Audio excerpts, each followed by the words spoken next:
Welcome back for another deep dive. Today, we're going to be tackling the work of George Polya. Oh, fascinating choice. He's this mathematician who really cracked the code of problem solving, And his work, it still has this huge impact today, like in fields like AI and education. Absolutely. What's remarkable is that his techniques can be applied to really any challenge, not just, like math problems. Exactly. So like imagine having this framework to just conquer anything. That tricky project at work, you got it. Deciding what to eat for dinner, Polya's got you covered. That's the power we're going to be unlocking today. It's true. And what's so fascinating about Polya is that he wasn't just brilliant with numbers. He was also a master at explaining things. Yeah. He truly believed anyone could become a better problem solver, and his work really proves it. So, okay, let's get to know this guy. Who was George Polya? Well, he was born in Budapest way back in 1887, and Polya's own path is actually kind of a problem-solving story itself. Oh, really? Yeah, he started studying law and languages. Can you imagine? Wow. But luckily for us, he found his true calling in math, he earned his PhD, and he made major contributions to some pretty complex fields, like combinatorics and probability theory. Combinatorics and probability theory. Those sound pretty complex. Can you give us like a real-world example of how his work is being used today? Well, think about, like, how Google figures out which websites to show you first when you search for something, right? Okay, yeah. They use something called an algorithm, PageRank, and that's actually based on Polya's work on random walks. Oh, wow. So this guy's theories are like basically woven into the internet. That's right. That's incredible. It really makes you realize like how important problem solving is in just about every aspect of our lives. So, okay, how do we use Polya's methods to become better problem solvers ourselves? Well, his most famous contribution is something called the four-step method. And it's basically, think of it like a universal toolkit for tackling any problem. All right, let's break it down. What's that first step? Step one is all about understanding the problem. And Polya was really big on not rushing to solutions. Before you even think about the answer, you really have to grasp the problem itself. What information do you have? What are you trying to find out? And what are the limitations or conditions? So it's about defining that challenge before you jump into solutions. Yeah, exactly. Okay. I can see how that would be important. But can you give me like a specific example of this in action? Sure. Let's say you're trying to, I don't know, let's say you're trying to figure out how many people you need to complete a project by a certain deadline, right? Instead of just immediately throwing more people at the problem, you'd first ask yourself, what's the actual scope of this project? What are the individual tasks involved? How much time does each task realistically take? And by understanding that problem clearly, you can actually avoid wasting time and resources on a solution that might not even address the root of the issue. That makes a lot of sense. It's about being strategic and thoughtful instead of just like reacting, right? Yeah, exactly. Okay, so we've defined the problem, we understand it. What's next? Well, step two is all about devising a plan. So this is where you start thinking about your strategy. What tools or methods will actually help you solve this specific problem? Can you break it down into like smaller, more manageable steps? Oh, so it's like creating a roadmap to get to the solution. I like that. Yeah. What's a good example of this step? Okay, imagine you're faced with like a complex coding challenge. You wouldn't just start writing code randomly, would you? Hopefully not. No. Instead, you break that problem down into smaller modules, right? You'd identify the specific algorithms you need and plan the entire structure of your code before you even start typing. So you're thinking like an architect before you become the builder. You're really setting yourself up for success with that plan. That's right. Okay, what about step 3? Step 3 is carrying out the plan. So this is where you roll up your sleeves and actually get to work, carefully executing each step of the plan that you've created. So this is where the rubber meets the road. Exactly. It's about being meticulous, focused, and making sure each step is done correctly and efficiently. Let's go back to that coding example. In this step, you're writing that actual code, you're testing each module, and you're making sure that everything integrates seamlessly. Okay, so I can see how this step requires like a lot of concentration and attention to detail. You're basically bringing that plan to life. All right, what's that final step? Well, step 4 is often overlooked, but it's absolutely crucial, and it's looking back. So this isn't just about, checking if your answer is correct. It's about reflecting on the entire process. Did your plan actually work? Could you have done it better or more efficiently? What did you learn along the way? So it's really about turning every problem into like a learning opportunity. Exactly. I love that mindset. So it's not just about getting the right answer, it's about continuous improvement. Yes. But how do we actually make sure we're getting the most out of this looking back step? Well, think about documenting your process. Keep track of the specific steps you took, the challenges you faced, and of course the solutions you found. This documentation will be invaluable for future problems, almost like building your own problem-solving encyclopedia. That's a really practical tip. It's like turning your experience into a valuable resource you can refer back to. Exactly. So we've covered the 4 steps. Understand, plan, execute, look back. It's a really clear and structured approach, which I appreciate. But problem solving seems like it also requires, some level of creativity and intuition. Where does that fit in? Well, that's where Polya's concept of heuristics comes in, and that's what we'll explore next. Heuristics, they're like mental shortcuts or strategies, and they can really spark your creativity and help you approach problems from all these different angles. Ooh, mental shortcuts. Okay, I'm ready to add this to my problem-solving toolbox. Let's dive into those heuristics. Let's do it. Okay, so heuristics. They're not, like these guaranteed formulas for success, but think of them more as guides. They're there to help you navigate this sometimes messy world of problem solving. Okay, got it. So like when I get stuck or just need a fresh perspective. Exactly. Awesome. One that Polya really emphasized was the power of drawing, like figures and diagrams. Sometimes, just visualizing a problem, like actually seeing it, can totally unlock the solution. Yeah, I'm a very visual learner, so this one really speaks to me. But can you give me an actual concrete example of how this works? Sure. So imagine you're trying to, let's say, arrange furniture in a room, right? Okay, yeah. It can be really hard to just picture it in your head.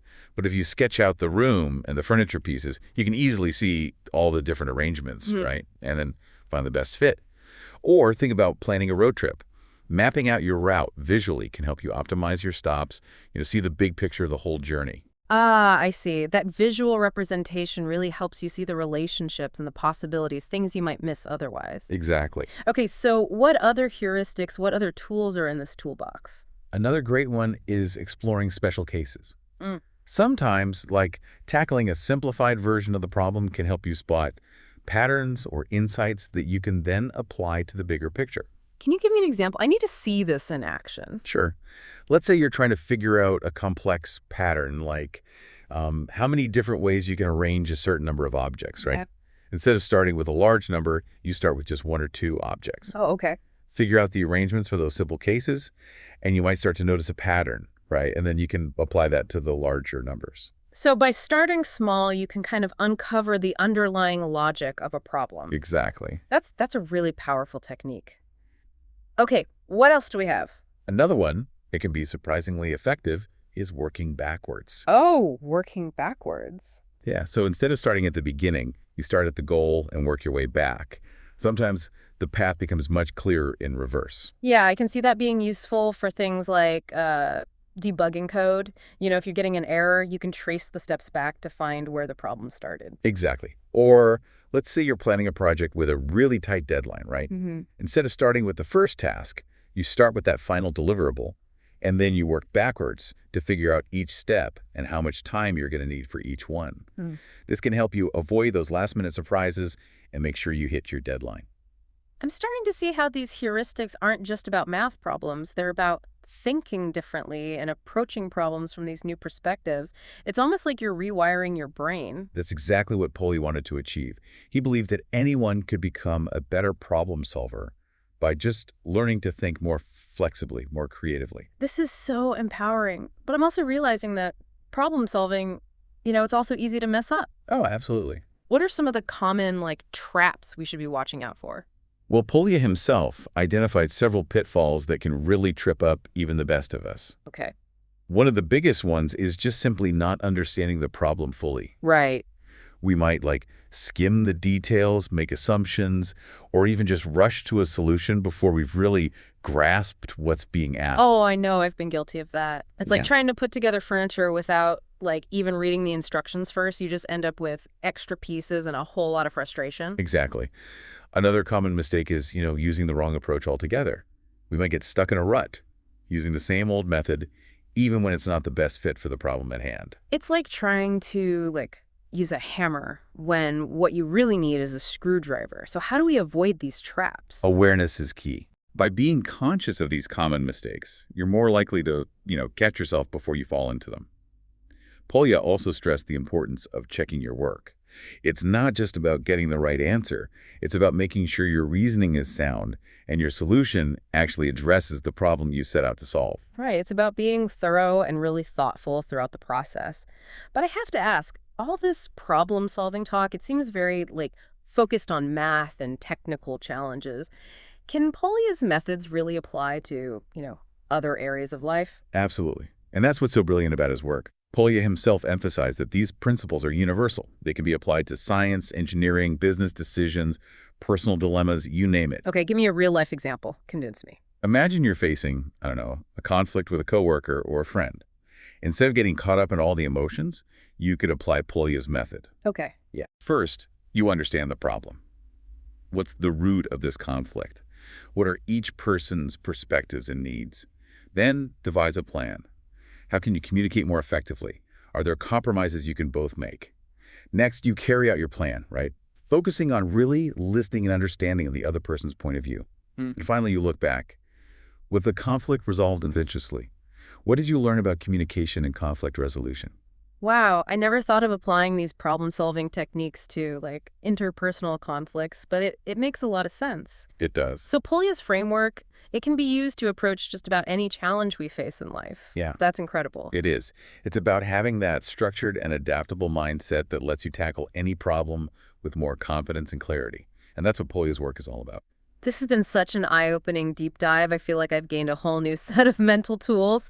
So to wrap things up, can we go back to the big picture for a moment? What's the lasting impact of Polya's work? Well, Polya's legacy is immense. His four-step method, it's like a cornerstone of education, not just in math, but across all these different fields. Yeah. And his emphasis on heuristics has influenced how we approach problem solving. I mean, everything from computer science, AI, business, personal development, you name it. It's amazing to think that the strategies we've been talking about today are shaping how we think and solve problems in so many different areas.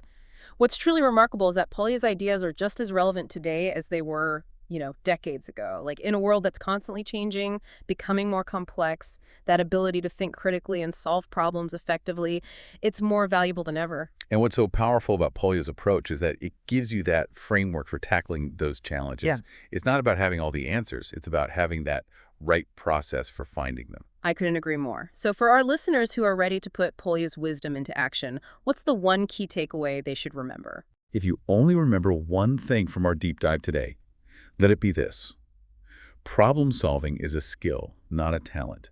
It's something you can develop, improve with practice and the right approach. And Polya has given us that framework to do just that.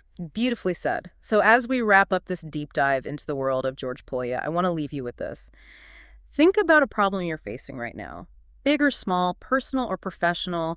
Take a moment to really consider it. How could you use Polya's steps, understand, plan, execute, look back, to approach that problem a little differently? Remember, even the most complex challenges, they can be broken down and tackled strategically. So embrace that challenge and happy problem solving. And that's a wrap on our deep dive into the brilliant mind of George Polya. We hope you've enjoyed this journey as much as we have. Until next time, keep those mental gears turning.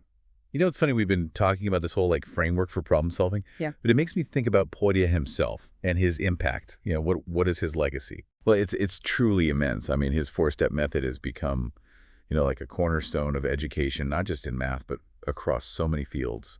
And his work with heuristics.